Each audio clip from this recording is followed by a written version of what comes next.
ఇక్కడ మామ్నార్ మున్సిపాలిటీలో రేపు జరగబోయే అవిశ్వాస తీర్మానంలో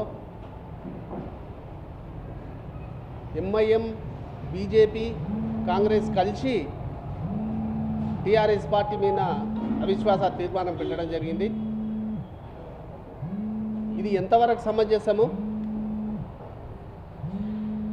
మొన్న జరిగిన అసెంబ్లీ ఎలక్షన్లో బీఆర్ఎస్, కాంగ్రెస్ ఒకటని ప్రచారం చేసి ఓట్లు దండుకున్న కాంగ్రెస్ ఈరోజు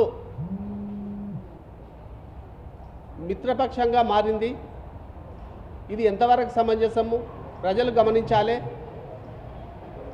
ఎందుకంటే ఎంఐఎం, బీజేపీ అనేది ఎక్కడ పొత్తు కుదుర్చుకోదు. దానికి తోడు ఈ రెండు పార్టీలు కలిసి కాంగ్రెస్ పార్టీకి మద్దతు తెలపడం అనేది చాలా విడ్డూరంగా ఉంది. రేపు జరగబోయే ఎంపీ ఎలక్షన్లో కూడా మరి ఎంఐఎం, బీజేపీ, కాంగ్రెస్ ఒకటవుతుందా, లేకుంటే వీళ్ళిద్దరూ కాంగ్రెస్కి మద్దతు తెలుపుతారా అనేది ప్రజలు గమనించాలి.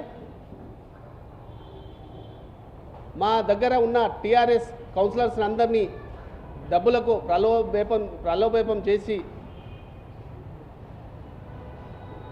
రేపు జరగబోయే అవిశ్వాస తీర్మానంలో మోషన్ చేయడానికి వీళ్ళందరూ ఒప్పందం కుదుర్చుకోవడం జరిగింది.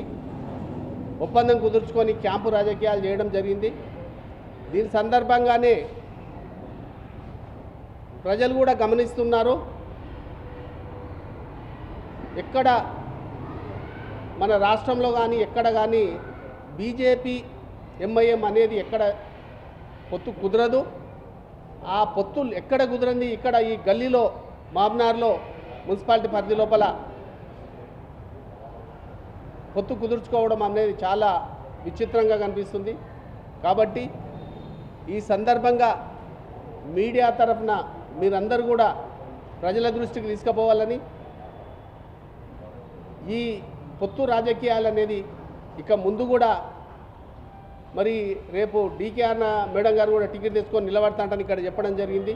వాళ్ళ కౌన్సిలర్లే కొందరు డీకేఆర్ మేడం కూడా ప్రోద్బలంతో వీళ్ళకి పొత్తుల ద్వారా నిలబడుతున్నారని విశ్వసామాన్యం ద్వారా మాకు తెలిసింది.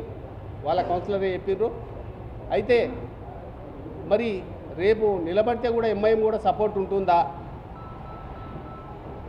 అనేది మేము క్వశ్చన్ చేస్తున్నాము, వాళ్ళని అడుగుతున్నాము మీ ద్వారా. ఎందుకంటే రేపు ఎంపీ ఎలక్షన్లో కూడా మళ్ళీ అట్లా జరిగితే ఎంతవరకు కరెక్ట్ అవుతుంది? కాంగ్రెస్ కూడా నిలబడకుండా మరి డీకేఆర్కే సపోర్ట్ చేస్తారా మేడం గారికి? కాబట్టి ప్రజలందరూ కూడా ఈ రూలింగ్ పార్టీ మారినంత మాత్రాన ఈ మున్సిపాలిటీలో అవిశ్వాస తీర్మానం పెట్టడం అనేది కరెక్ట్ కాదు. దాన్ని గమనించుకొని ప్రజలే రాబోయే కాలంలో వీళ్ళకు రేపు జరగబోయే ఎలక్షన్లో బుద్ధి చెప్తారు. అదేవిధంగా మాకు టీఆర్ఎస్కు ఓటమిని మేము ఇది అంగీకరిస్తూ ఇంకా ఎక్కువ అభివృద్ధి కూడా కాంగ్రెస్ వాళ్ళు చేస్తే వాళ్ళకు స్వాగతిస్తాం. ఎందుకంటే అభివృద్ధి ఎవరు ఎక్కువ చేస్తే వాళ్ళకు ప్రజలు పట్టం కడతారు. ఇంతవరకు రైతు బంధు కూడా కరెక్ట్ రాలేదు. కాబట్టి ఈ పార్టీలు అనేది ఢిల్లీలో ఒక ఒప్పందం, గల్లీలో ఒక ఒప్పందం, రాష్ట్రంలో ఒక ఒప్పందం అనేది ఎంతవరకు సమంజసం?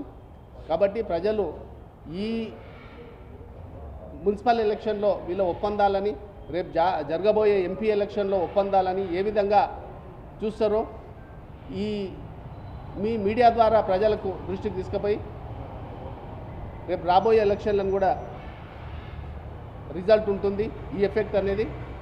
కాబట్టి మీరు మీడియా ద్వారా ప్రజలకు చూపించాలని కోరుకుంటూ ఈ విషయాన్ని ప్రజలు చేర్చాలని కోరుకుంటూ ముగిస్తున్నాం. ముగ్గురు ఒకటే తీసుకుపోయినారు. ఎవరు అనేది కాంగ్రెస్ పార్టీ వాళ్ళు నాయకత్వం వహిస్తున్నారు.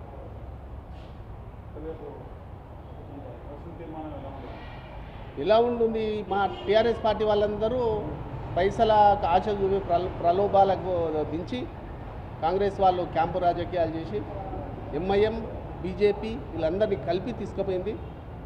మరి రేపు జరగబోయే కాలంలో కూడా ఎంపీ ఎలక్షన్లో కూడా ఇదే విధంగా పొత్తు ఉంటుందా మరి ప్రజలు గ్రహించాలి. ఎందుకంటే మరి ఇక్కడ ఒక ఒప్పందము రేపు ఢిల్లీలో ఒక ఒప్పందం ఉంటుందా లేకుంటే ఇదే విధంగా ఉంటుందా అని నేను ప్రజలను కోరుకుంటున్నా. మీ మీడియా ద్వారా ప్రజల దృష్టికి తీసుకుపోవాలని నేను కోరుకుంటున్నాను.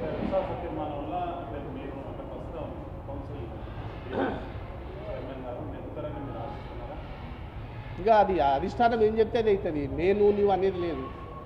ఎవరిని అధిష్టానం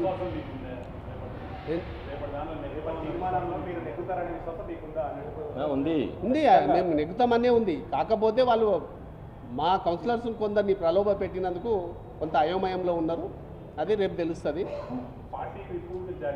విప్పు జారీ చేసినాము. ఆ విప్పు అథారిటీ నాకే ఇవ్వడం జరిగింది. కాబట్టి అందరికీ విప్పు జారీ చేయడం జరిగింది. అది కలెక్టర్ గారికి ఇవ్వడం జరిగింది. కలెక్టర్ గారు చర్య తీసుకుంటే పర్వాలేదు, తీసుకోకుంటే మేము కోర్టును సంప్రదిస్తాం. కోర్టు ఏ విధంగా న్యాయం చేస్తే దానికి కట్టుబడి ఉంటాం.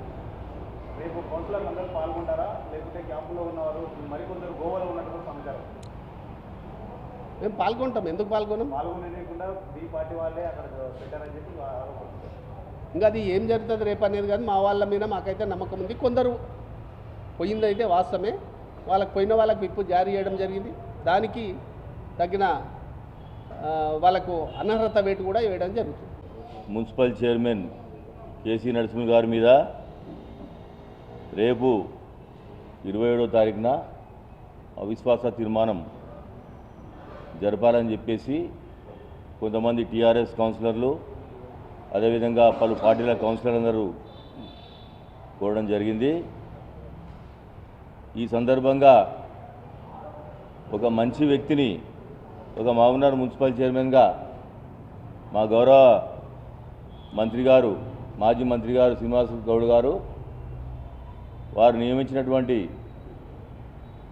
కేసీ నరసింహ గారిని ఎలాంటి అవినీతి ఆరోపణ లేకుండా కేవలం అధికార కాంక్షతో నిన్నగాక మొన్న వచ్చినటువంటి కాంగ్రెస్ పార్టీ రేపటికి రేపు మేము అధికారం చేపట్టాలనే ఉద్దేశంతో వారిని దింపాలని ఏ రకంగానైనా సరే ఎన్ని అపవిత్ర పొత్తులు పెట్టుకోనైనా సరే ఈరోజు మనం గమనిస్తే ఒక ఎంఐఎం ఒక బీజేపీ ఒక కాంగ్రెస్ ఈ మూడు పార్టీలు కూడా ఒక అపవిత్ర కలయిక అంటే భిన్నమైనటువంటి స్వరాలు ఉన్నటువంటి పార్టీలు కూడా ఏకమై కేవలం ఒక మంచి వ్యక్తిని ఒక నిరాడంబరుడు నిస్వార్థపరుడు ఒక మంచి మనిషిని ఈరోజు మహబూబ్నగర్ మున్సిపల్ చైర్మన్ పీఠాన్ని దింపాలని చెప్పి ఒక కుట్ర చేసి ఈరోజు మహబూబ్నగర్ ఎమ్మెల్యే ఎవరైతే ఉన్నారో వారిని మేము సూటిగా అడుగుతున్నాం. మీరు ఏ కాంక్షతోన మహబూబ్నగర్ మున్సిపల్ చైర్మన్ దింపాలనుకుంటున్నారు? ఈరోజు మేము వారిని అడుగుతున్నాం. ఎందుకంటే ఏదైనా కారణం ఉంటే జనరల్గా ఎక్కడైనా కానీ ఏ మున్సిపాలిటీలో కూడా అవిశ్వాస తీర్మానాలు పెడితే వారి మీద ఎటువంటి ఆరోపణలు ఏమైనా ఉంటే అటువంటిది ఏమైనా కార్యక్రమాలు చేపడతారు, పూనుకుంటారు. కానీ ఎలాంటి ఆరోపణలు లేకున్నా కూడా ఇవాళ ఒక మంచి మనిషిని ఇవాళ దింపాలని మీరు ఆలోచన చేస్తున్నారు కదా, ఏమిటి దాని పర్యవసానం ఏంది? మీరు ఏం కోరుకుంటున్నారు? మీరు ఎమ్మెల్యేగా ఎన్నికైన తర్వాత మీరు కోరుకునే ఇదా? మీ ముఖ్యమంత్రి రేవంత్ రెడ్డి గారు అయిన తర్వాత ఇదా? మీరు నో కాన్ఫిడెన్స్ మోషన్ పెట్టి దింపిన తర్వాత మీరు ఏం సాధించాలనుకున్నారు? మహబూబ్నగర్ ఆల్రెడీ ఎంతో అభివృద్ధి చెందింది. ఈరోజు మా మాజీ మంత్రి శ్రీనివాస్ గౌడ్ నాయకత్వంలో పెద్ద ఎత్తున అభివృద్ధి చెందింది.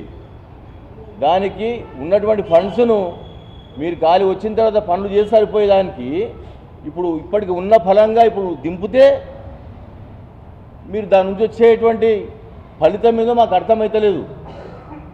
కనుక ఈరోజు మా పార్టీకి సంబంధించినటువంటి కౌన్సిలర్లు కానివ్వండి, మాతో పాటు కలిసి ఈ 4 సంవత్సరాల కాలం పనిచేసినటువంటి అన్ని రాజకీయ పార్టీలకు కూడా మేము విజ్ఞప్తి చేస్తున్నాం. అందరూ కూడా మాకు కలిసి రావాలి. ఎక్కడైతే క్యాంపులకు వెళ్ళినరో వారు రేపు 27 తారీఖు నాడు వచ్చి వారు తమ ఓటును